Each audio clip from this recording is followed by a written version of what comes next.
Assalamualaikum warahmatullahi wabarakatuh.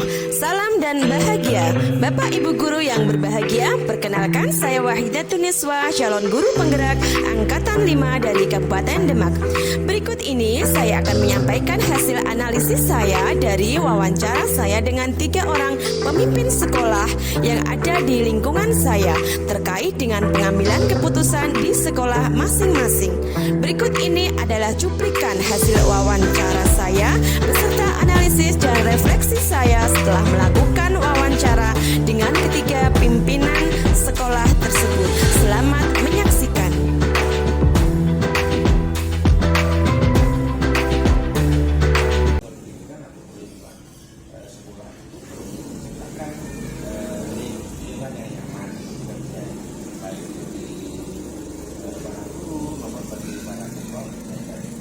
Yang pertama itu saya berpikir tentang hasil akhirnya yang satu itu adalah kenyamanan.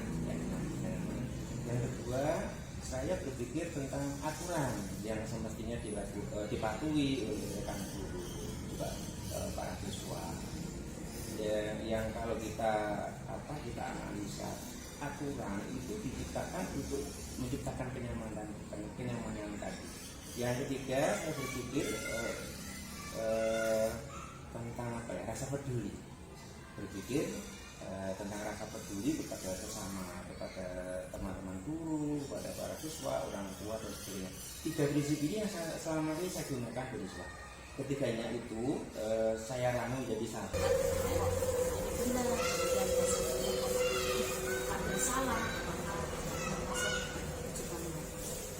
Kita harus paham antara Kemudian selama ini bagaimana Ibu menjalankan pengambilan keputusan di sekolah Ibu, terutama untuk kasus-kasus di mana itu ada kepentingan yang sama-sama benar dan sama-sama mengandung nilai kebijakan. Bagaimana Ibu mengambil keputusan? dalam mengambil keputusan, saya tidak mengambil secara tetapi masalah ini harus saya bicarakan, saya musyawarahkan, diskusikan dengan rekan-rekan guru semuanya dalam forum tertentu, dan dalam mengambil keputusan ini kita akan mengambil pertimbangan dari teman-teman, kita ambil keputusan yang terbaik, yang bijaksana, kita harus mempunyai prinsip yang Apakah diselesaikan saat itu juga atau bagaimana?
Bapak Ibu Guru, berikut ini adalah hasil refleksi saya setelah melakukan wawancara dengan 3 kepala sekolah yang ada di lingkungan saya.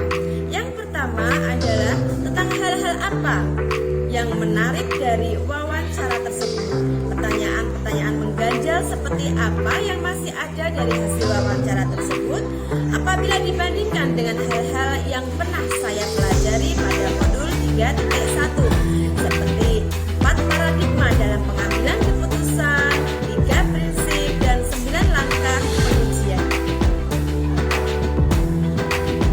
Yang pertama, setelah saya melaksanakan hasil wawancara tersebut, saya bisa mengetahui bahwa tujuan akhir dalam pengambilan keputusan yang diambil adalah untuk kenyamanan bagi semua pihak. Dalam hal ini sesuai dengan prinsip-prinsip dalam pengambilan keputusan, yaitu end-based thinking.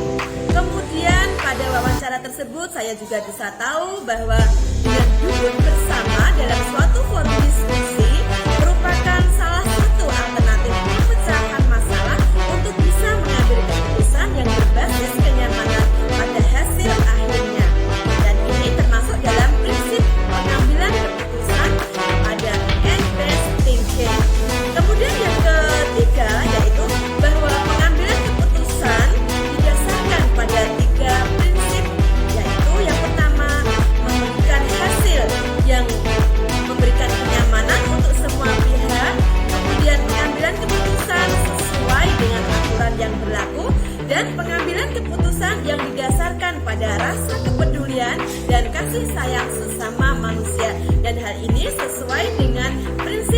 pengambilan keputusan yang saya pelajari pada modul 3.1, yaitu role based thinking, care based thinking, dan end based thinking. Berikutnya adalah bahwa proses pengambilan keputusan ternyata juga didapatkan dari hasil refleksi ngaji pada majelis keagamaan yang ternyata sesuai dengan 9 langkah dalam pengambilan keputusan, yaitu mengidentifikasi permasalahan, kemudian melihat dan mengenali nilai-nilai yang saling bertentangan, kemudian menentukan siapa saja yang terlibat dalam masalah tersebut, kemudian mengumpulkan fakta-fakta yang relevan dengan situasi tersebut, dan melakukan pengujian benar dan salah atau salah, pengujian paradigma benar versus benar, kemudian juga melakukan 3 prinsip resolusi dalam pengambilan keputusan, kemudian memunculkan dari opsi dilema, mengambil keputusan, dan akhirnya adalah merefleksikan keputusan tersebut. Hal menarik lainnya yang saya dapatkan di sini adalah bahwa kepala sekolah dalam mengambil keputusan senantiasa mengutamakan keberpihakan pada murid dan didasarkan pada nilai-nilai kebajikan, serta keputusan yang diambil tersebut harus dapat dipertanggungjawabkan kepada masyarakat. Pengambilan keputusan yang diambil juga merupakan hasil dari diskusi bersama antara stakeholder. Refleksi berikutnya adalah terkait dengan pertanyaan bagaimana hasil wawancara antara ketiga pimpinan tersebut di sekolah lingkungan sekolah saya. Adakah sebuah persamaan atau perbedaan? Kira-kira apakah ada hal yang menonjol dari salah satu pimpinan tersebut? Mengapa dan apa yang membedakan? Dari percakapan atau wawancara saya tersebut, saya bisa melihat bahwa ada beberapa persamaan dari hasil pengambilan keputusan yang diambil oleh ketiga kepala sekolah tersebut. Yang pertama adalah pengambilan keputusan yang diambil bermuara kepada keberpihakan kepada murid dan merupakan hasil keputusan yang bisa disetujui oleh semua pihak, serta keputusan yang diambil tersebut jelas dan dapat dipertanggungjawabkan kepada institusi dan masyarakat. Ini yang saya jumpai ketika saya mewawancarai 2 orang kepala sekolah yang ternyata memiliki persepsi yang sama dalam pengambilan keputusan. Kemudian persamaan berikutnya adalah di antara kepala sekolah. Di sini saya memberikan inisial T dan N. Kepala sekolah T dan N di sini dalam pengambilan keputusan yang berkaitan dengan siswa dilakukan dengan mempertimbangkan masukan dan saran dari berbagai pihak yang terkait. Di sini diantaranya adalah dari kepala sekolah, kemudian dari dewan guru, dan juga masyarakat atau orang-orang yang terkait pada masalah tersebut. Kemudian di sini saya juga melihat adanya persamaan bahwa antara pengambilan keputusan yang diambil oleh kepala sekolah E maupun T dan N itu juga mempertimbangkan hasil akhir bagi kebaikan bersama untuk semuanya, yaitu kenyamanan pada akhirnya. Adapun perbedaan yang saya temui ketika saya melaksanakan wawancara tersebut, yaitu yang pertama bahwa dalam pengambilan keputusan oleh kepala sekolah N dan T ternyata lebih banyak didapatkan dengan cara berdiskusi dan berkolaborasi bersama guru dan pihak-pihak yang terkait yang dapat membantu penyelesaian masalah tersebut. Sedangkan pengambilan keputusan yang diambil oleh kepala sekolah E lebih banyak diperoleh dari hasil pengalaman dan hasil dari ngaji beliau pada majelis-majelis keagamaan. Di sini saya juga melihat bahwa antara kepala sekolah E dan N menggunakan jadwal dan program secara berkala serta menangani kasus yang ada pada saat itu juga dalam penyelesaiannya, tidak menunda-nunda waktu. Sedangkan pada kepala sekolah T, beliau memang tidak memiliki program khusus atau jadwal-jadwal khusus terkait dengan penanganan masalah. Namun apabila ada permasalahan, maka beliau segera menyelesaikan dengan cepat dan segera mengambil keputusan setelah sebelumnya didiskusikan dulu bersama dengan rekan-rekan guru dan orang-orang yang terkait. Kemudian di sini saya juga bisa mengamati bahwa ada yang menonjol dari salah satu pimpinan tersebut, yaitu kepala sekolah dengan inisial E. Di sini beliau termasuk salah seorang kepala sekolah dari sekolah penggerak, sehingga saya melihat beliau lebih banyak memiliki pengalaman mengenai pengambilan keputusan yang didasari pada nilai-nilai kebajikan dan lebih memahami tentang prinsip-prinsip serta paradigma pengambilan keputusan, sehingga beliau bisa menerapkan langkah-langkah sesuai dengan 9 langkah pengambilan keputusan secara sistematis dan lebih terjadwal dibandingkan dengan yang lainnya. Refleksi berikutnya yaitu terkait dengan isi. Terkait dengan pertanyaan, apa rencana ke depan para pimpinan tersebut dalam menjalani pengambilan keputusan yang mengandung unsur dilema etika. Bagaimana mereka bisa mengukur efektivitas pengambilan keputusan mereka. Di sini saya bisa mengamati dan melihat setelah saya melaksanakan wawancara dengan beliau-beliau. Dalam hal ini saya melihat bahwa kepala sekolah dalam menjalani pengambilan keputusan yang mengandung unsur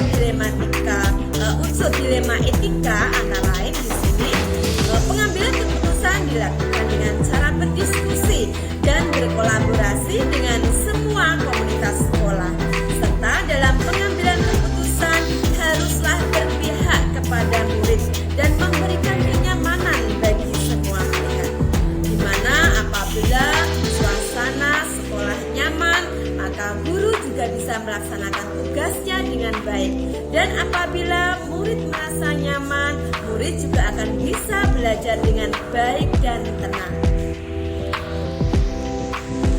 Di sini saya juga bisa melihat bahwa pengambilan keputusan yang diambil oleh kepala sekolah sudah senantiasa berprinsip kepada 3 hal, yaitu end-based thinking, role-based thinking, dan care-based thinking, di mana prinsip tersebut dilihat dari hasil akhirnya kenyamanan bagi semua pihak, bisa diterima bagi semua pihak. Kemudian juga berdasarkan pada role-based thinking atau aturan yang berlaku. Yang terakhir adalah berdasarkan prinsip care-based thinking, yaitu rasa kepedulian, rasa kasih sayang, rasa kasihan, ya, yang didasarkan untuk pengambilan keputusan tersebut. Kemudian untuk mengukur efektivitas pengambilan keputusan dari kepala sekolah tersebut, mereka buat hal ini bisa dilihat dari siswa atau guru yang mengalami masalah atau kasus menjadi lebih baik dari sebelumnya, menjadi rukun, komunikasi juga baik kepada dirinya maupun kepada lingkungan sekitarnya. Kemudian di sini juga bisa dilihat efektivitasnya bahwa masalah yang sama dipastikan tidak akan terulang lagi, sehingga menjadi lebih damai, lebih aman, dan tentram.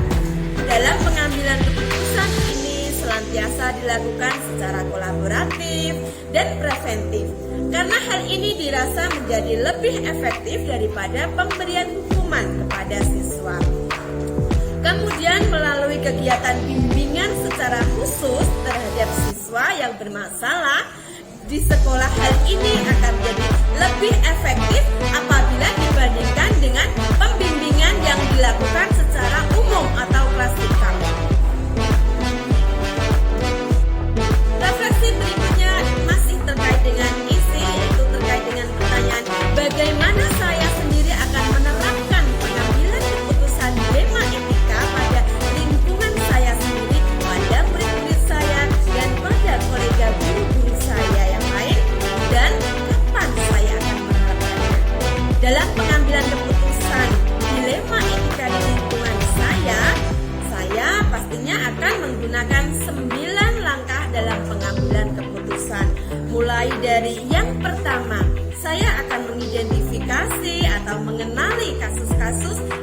terjadi? Apakah ada nilai-nilai yang saling bertentangan dalam situasi ini?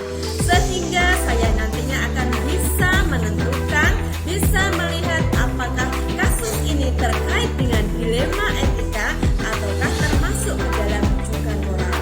Yang kedua adalah saya akan menentukan siapa saja yang terlibat dalam situasi ini. Hal ini tentu saja diperlukan supaya penanganan atau solusi dalam masalah ini akan segera tercapai apabila kita bisa mengetahui siapa saja yang terlibat dalam masalah ini. Yang ketiga, langkah-langkah yang akan saya lakukan berikutnya adalah mengumpulkan fakta-fakta yang relevan. Ya, mengumpulkan fakta-fakta yang relevan yang mana sesuai dengan situasi saat ini. Langkah yang keempat adalah saya akan menggunakan pengujian benar dan tidaknya, antara lain dengan menggunakan uji legal di mana saya akan bisa mengetahui apakah kasus ini ada unsur pidana atau tidak. Kemudian terkait dengan uji regulasi, uji intuisi, uji publikasi, dan juga uji panutan atau idola dari saya. Langkah yang kelima, kemudian saya akan melakukan pengujian situasi apakah ini situasi yang benar versus benar, yaitu paradigma individu versus kelompok, atau keadilan versus kasihan, atau kebenaran versus kesetiaan, atau merupakan jangka pendek versus jangka panjang. Yang kesemuanya ini adalah paradigma, 4 paradigma dalam pengambilan keputusan. Langkah berikutnya dalam pengambilan keputusan, saya juga akan berusaha untuk melakukan prinsip 3 resolusi dalam pengambilan keputusan, yaitu berpikir berbasis hasil akhir atau end-based thinking, kemudian berpikir berbasis peraturan atau role-based thinking, dan yang ketiga adalah berpikir berbasis rasa peduli atau care-based thinking.